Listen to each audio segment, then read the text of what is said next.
Hello friends, welcome to smile talk paramedical channel. Friends, ನಿನ್ನೆ ಇಷ್ಟೊತ್ತಿಂದ correct ಇವಾಗ 24 hours ಆಯಿತು.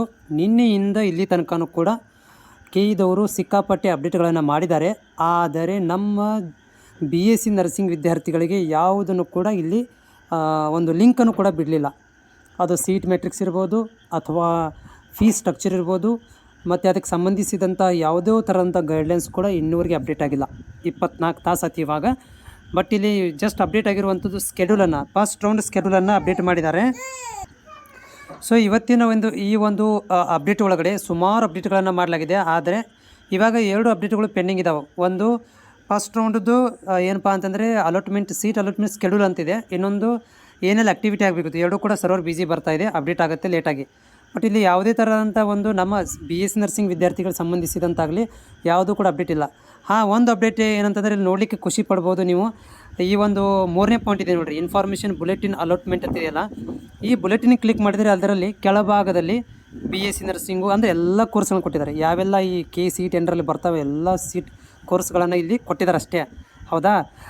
ಮುಂದಿನ ಫ್ಯೂಚರ್ ದಿನಗಳಲ್ಲಿ ನನ್ನ ಎಕ್ಸೆಪ್ಟೆಡ್ ಏನಪ್ಪ ಅಂತಂದರೆ ಇದರಲ್ಲಿ ಏನಂತಂದರೆ ಇಲ್ಲಿ ಬಿಟ್ಟಿದ್ದಾರಲ್ಲ ಯಾವುದೂ ನಮ್ಮ ಸೀಟ್ ಮ್ಯಾಟ್ರಿಕ್ಸ್. ಸೊ ಇದರಲ್ಲಿ ಇವುಗಳನ್ನು ಹೊರತುಪಡಿಸಿ ಉಳ್ಕಿದ ಕೌನ್ಸ್ಲಿಂಗ್ ಪ್ರೊಸೆಸ್ ಅಂದರೆ MBBS, ಆಮೇಲೆ BAMS, BHMS ಅಂದರೆ ನೀಟ್ಗೆ ಸಂಬಂಧಿಸಿದಂಥ, ಆಮೇಲೆ ಆಯುಷು, ಆಮೇಲೆ BSc ಅಗ್ರಿ, ಆಮೇಲೆ ಮೆಡಿಕಲ್, ಟೋಟಲ್ ಮೆಡಿಕಲ್, BSc ಅದರ ಇನ್ಕ್ಲೂಡಿಂಗ್ BSc ನರ್ಸಿಂಗು ಮತ್ತು BPT HS ಇದೆಲ್ಲ ಸಪ್ರೇಟಾಗಿ ಏನಾದರೂ ಮಾಡಬಹುದಾ ಅನ್ನೋದು ನನಗೆ ಅನ್ನಿಸ್ತಾ ಇದೆ. ಯಾಕಂದರೆ ಸಪ್ರೇಟ್ ಮಾಡ್ಬೋದು ಅಂತ. ಯಾಕಂದರೆ ಇದರಲ್ಲಿ ಮ್ಯಾಕ್ಸಿಮಮ್ ಏನು ಪ್ರಾಬ್ಲಮ್ ಅಂತಂದರೆ ಇಂಜಿನಿಯರಿಂಗ್ ಕಾಲೇಜ್ ಸಿಕ್ಕಾಪಟ್ಟಿದ್ದಾವೆ, ಇಂಜಿನಿಯರ್ ವಿದ್ಯಾರ್ಥಿಗಳು ಜಾಸ್ತಿನೇ ಇರೋದು. 75% ಇಂಜಿನಿಯರ್ ವಿದ್ಯಾರ್ಥಿಗಳಿಗೆ CETಗೆ ಎಕ್ಸಾಮ್ ಬರೆಯುವಂಥದ್ದು, KEಗೆ ಬರುವಂಥವ್ರು. BSc ನರ್ಸಿಂಗ್ ಅದರಲ್ಲಿ ತುಂಬ ಕಡಿಮೆ.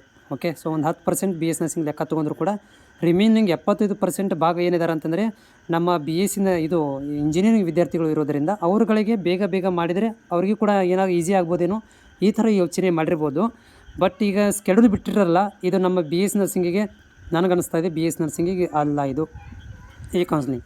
ಏನು ಕೇಸ್ ನಾಳೆಗೆ ಬಿಟ್ಟು ನೋಡ್ಬೇಕು. ಇವಾಗ ಇಲ್ಲಪ್ಪ ನಿಮಗೂ ಕೂಡ ಇದರಲ್ಲಿ ಬರುತ್ತೆ ತೊಗೋರಿ, ನಿಮಗೆ ಫೀಸ್ ಫೀಸ್ ಸ್ಟ್ರಕ್ಚರು ಮತ್ತು ಸೀಟ್ ಮೆಟ್ರಿಕ್ ಬಿಟ್ಟಿದ್ದೀವಿ, ಓಕೆ ಕ್ಯಾರಿ ಆನ್ ಅಂತಂದು ಏನಾದರೂ ಲೇಟ್ ನೈಟಾಗಿ ರಾತ್ರಿ 10 ಗಂಟೆ ಮೇಲೆ ಏನಾದರೂ ಬಂದರೆ ಅಥವಾ ನಾಳೆ ಬೆಳಿಗ್ಗೆ 11 ಗಂಟೆಗೆ ಏನಾದರೂ ಅಪ್ಡೇಟ್ ಆದರೆ ನಿಮ್ಗೆ ಲಕ್ಕು. ಇಲ್ಲಪ್ಪ ಅಂದರೆ ಸೊ ಈ ಒಂದು ರೌಂಡ್ಸ್ ಈಗೇನು ಸ್ಕೆಡ್ಯೂಲ್ ಬಿಡ್ತಾರಲ್ಲ ಫಸ್ಟ್ ರೌಂಡಲ್ಲಿ, ಇದು ಇಂಜಿನಿಯರಿಗೆ ಮಾತ್ರ ಮತ್ತು B ಫಾರ್ಮಸಿ ಫಾರ್ಮಾಡಿದವರಿಗೆ ಮಾತ್ರ ಅಂತ ನಾವು ಕನ್ಸಿಡರ್ ಮಾಡ್ಕೋಬೋದು.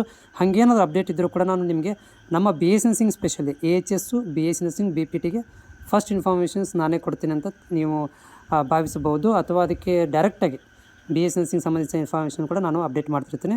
ಓಕೆ, ನಂತರ ID ಕೂಡ ಪಾಸ್ವರ್ಡ್ ID ಎಲ್ಲ ಇದ್ದಾವೆ. ನಾನು ಲೈವಲ್ಲಿ ಬಂದಾಗ ಕೂಡ, ಯಾಕಂದರೆ ನಾನು ಕಂಪ್ಯೂಟ್ರಲ್ಲಿ ಸೇವ್ ಮಾಡ್ಕೊಂಡಿದ್ದೀನಿ.